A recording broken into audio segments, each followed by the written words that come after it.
Hello and welcome to the first value service GarageBand tutorial. GarageBand is an easy to use music making program available on the iPad, the iPhone and the Mac. We're just going to have a quick look at the iPad version today.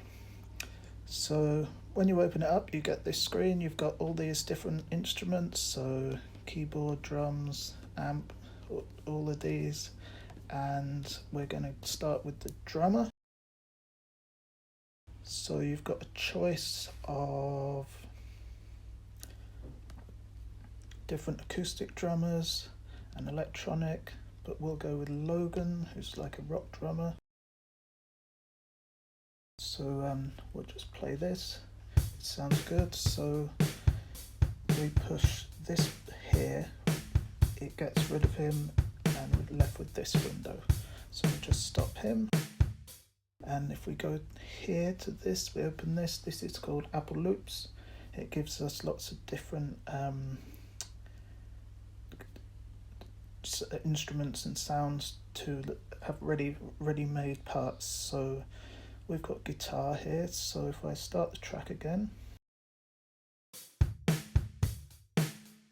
and we'll go try something like this. Or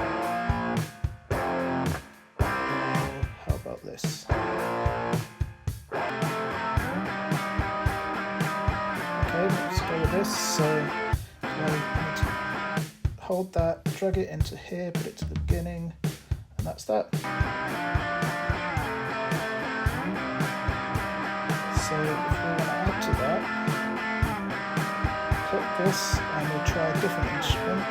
So we'll go with the bass, and if we scroll down we find this.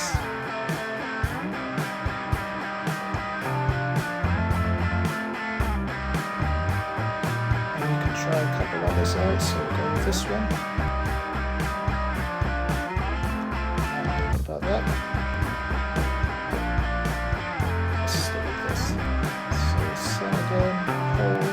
Drag it in, there we go.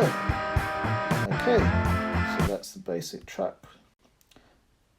So do that, and last thing, if we drag across here, we've got the volumes and everything, so we'll just turn the guitar down a little bit. Okay, I think that's the basics of GarageBand, so thank you for watching, and let us know what you want to learn next.